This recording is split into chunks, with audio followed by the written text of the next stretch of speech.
কি হয়েছে মা? ওই বাঁদরটা তোমায় কিছু বলছিল বুঝি? তুমি কিছু মনে করো না মা, আজ যাতে তোমায় বিরক্ত করতে না পারে কর্তা বাবুকে বলে আমি এক্ষুনি তার ব্যবস্থা করবো। এসো এসো।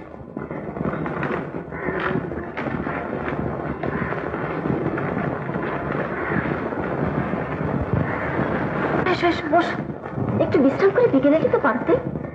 ইস, বসো মা, বসো বসো। মুখ চোখ একেবারে লাল হয়ে গেছে। এত তাড়াতাড়ি রোদ্দুরে আসবার কি দরকার ছিল? দেখে নিয়ে এত রাজকাল থাকে একে তিনি বেরিয়ে গেছেন। তখনই তোমাদের পই পই করে বলেছিলাম যেসব ছেলে মানুষদের চলবে না। এখন বুঝলে তো গিন্নি, এই জন্য ত্রিলোচনকে আমি বারবার করে বলেছিলাম যে এ কাজের জন্য একজন রীতিমতো জবরদস্ত বিবাহিতা মহিলা দরকার। তারা নিয়ে এলো কিনা একটা প্যান্ট প্যান্টে করে নেবো। কি নাম জানো মেয়েটা? সুধা। হ্যাঁ সুধা। তোমার ওই সুধাকে বলো গিন্নি যে রানী রাসমণি, দুর্গাবতী, লক্ষ্মীবাইয়ের দেশের মেয়ে বন্দুক তলবার চালাতে না পারে, অন্তত বটিটা তো চালাতে পারতো। কি বলবো, এই বটি দিয়ে হতভাগা নাক কান কেটে না নিয়ে এসে পা ছড়িয়ে কাঁদতে বসলো। সাদা সিঁদুর না পড়লেই আধুনিকা হওয়া যায় না, বুঝলে? তুমি থামো বাবু, মেয়েটা বেলা তেতে পড়ে এসছে, তুমি চাকাতে শুরু করে দিলে। না না, ও সাদা সিঁদুর পড়েনি কেন আমি জানতে চাই। যাও মা যাও, তুমি বিশ্রাম করো গে, যাও। মতির মা, সুধা করে ঘরটা দেখিয়ে দে। এসে দিদিমণি, আজকালকার মেয়েরা অনেকে এরকম পড়ে না। হ্যাঁ, স্বাধীন জানানো হয়েছে।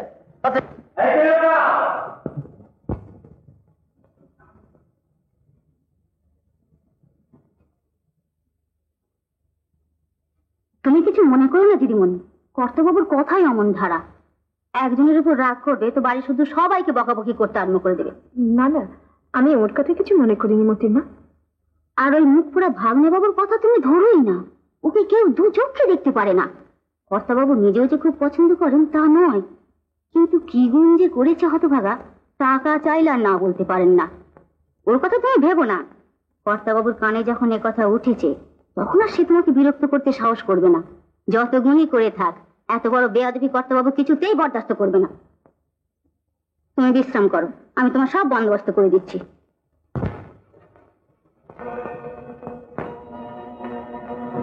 আমি তো আপনার কোনো অমর্যাদা করিনি।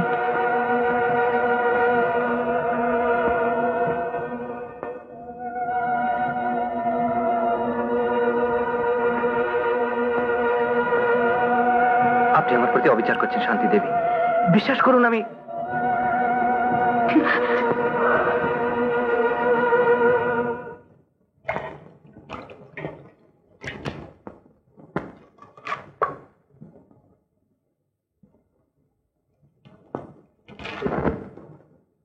কি দুধ ফিরিয়ে নিয়ে এলে যে পাঁচু? কর্তাবাবু ভীষণ রেগে আছেন, নায়েব বাবুকে বকাবকি করছেন, তাই ঘরে খাওয়াস হলো না দিদিমণি। ত্রিলোচন ঠাকুরপো বুঝি আবার অতুলকে টাকা দিতে আপত্তি করেছেন, জানে যে বলে কোনো লাভ নেই। শোনা, দুধটুকু তুলে রাখো, মা আজ আর খাওয়া হলো না। আমি নিয়ে যাবো মাসিমা? না বাচ্চা, তুমি আর যেও না, কেন মিথ্যে গালমন্দ খাবে? আমি ওর মেয়ের মতো দুটো গালাগালি করলে নিবা। তাও বাচ্চা, আইন কানুন যা হচ্ছে তাতে জমিদারি আর থাকবে না, বুঝেছো? যাক, জমিদারি যা গোপাত যত শিগগির বিদায় হয় ততই বা। আইন যাই হোক, সদর খাজনা জমা দিয়ে জমিদারিটা রাখলে মোটা রকম ক্ষতিপূরণ তো পাওয়া যেত, নইলে সব বছর যায় যে। তো সব বছর লুটোপুটে খেলে আর যাবে না। তা আপনি তো টাকা বরবাদ করছেন। আমার টাকা আমি বরবাদ করছি? তো তুমি যে 5,000 টাকা খরচ লেগে বসে আছো, সে টাকা আমার জমা ছিল তাই নিয়েছি। এখন যা পরে এসো, তোমার টাকাই বা তুমি যাতা করে ওড়াবে কেন? তুমি আবার এখানে কেন? আপনার দুধ নিয়ে এলাম। তো তুমি কেন? পাঁচু কোথায়? পাঁচু একটু ব্যস্ত। যাও ওখানে রেখে যাও। আপনি খেয়ে নিন, আমি গ্লাসটা নিয়ে যাবো। যা বলছি তাই চলো, শুধু তর্ক।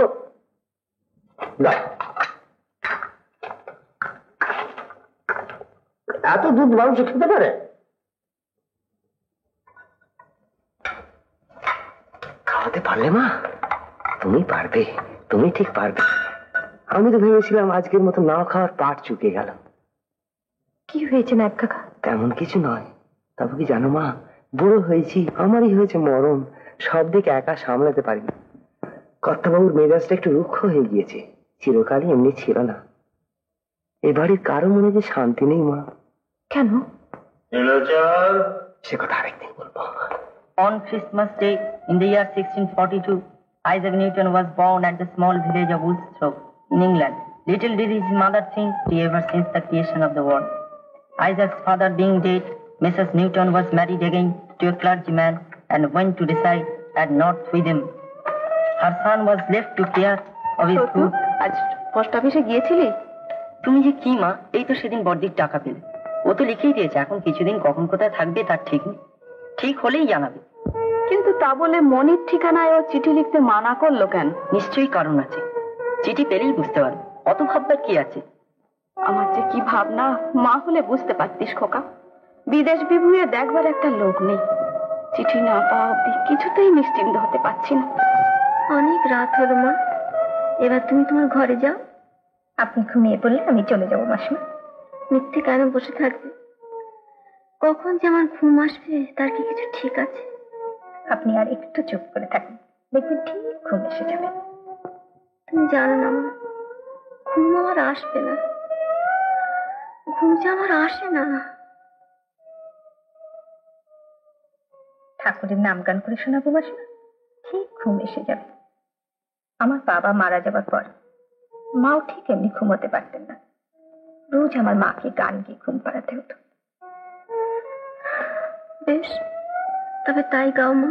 মাসিমা, আমি দিন শুইতে পারছি না মা, আর আমি শুইতে পারছি না, আর পারছি না শুইতে।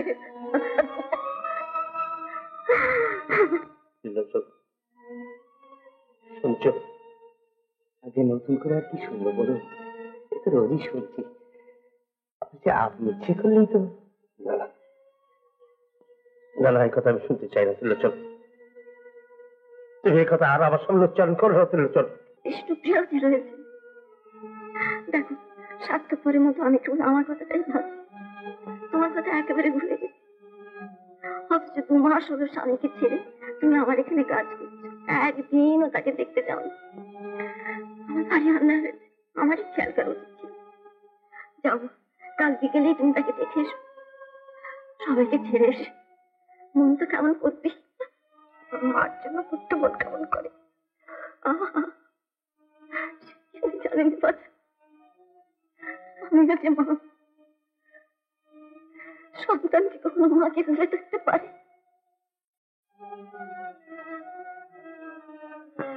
তুমি এখন যাও, আমি এবার ঘুরবো।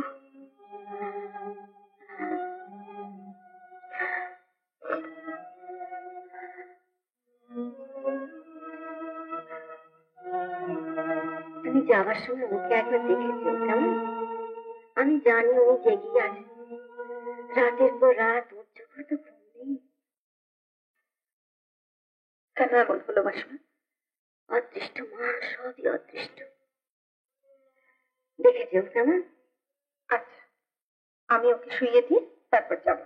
দেখো, অন্তত ভুলিয়ে ভালিয়ে যদি বিছানা পাঠাতে পারো একবার। আর শোনো সুধা, যদি জিজ্ঞেস করে বলো আমি ঘুমিয়ে পড়েছি। আচ্ছা? আরেকটা কথা তোমার কাছে আছে মা, যদি পারো ওর কাছে যখন থাকবে এমন ভাবে থেকো যেন তুমি ওর কর্ম, যেন তুমি ওর নিজেরই মেয়ে। কেমন? আচ্ছা, তাই হবে মাসিমা।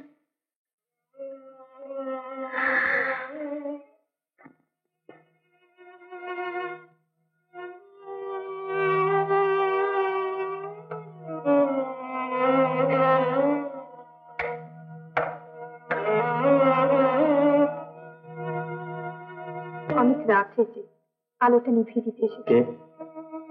আলোটা নিভিয়ে দিয়ে যাবো। যাও, নিভিয়ে দিয়ে যাও। আপনি শুয়ে পড়ুন। হ্যাঁ, শুয়ে পড়ছি। উনি কি করছেন? মাসিমা ঘুমিয়ে পড়েছে। ঘুমিয়ে পড়েছে? একটু আগে কান্নার আওয়াজ পেলেন যে? ও আচ্ছা, আমি শুয়ে পড়ছি, তুমি যাও। দেখো, যদি কেউ জিজ্ঞেস করে বলো আমি ঘুমিয়ে পড়েছি।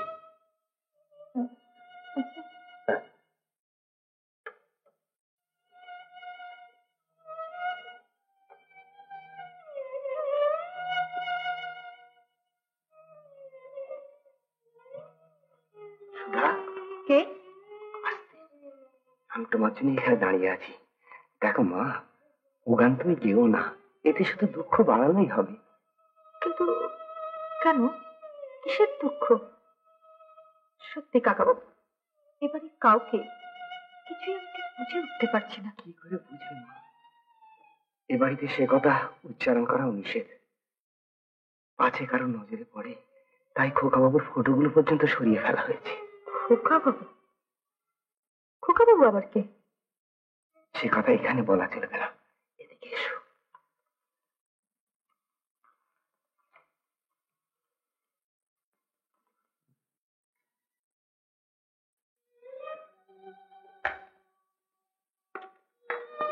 খোকাবাবু এই বাড়ির একমাত্র বংশধর, অভিমান করে বাড়ি ছেড়ে চলে গেছে।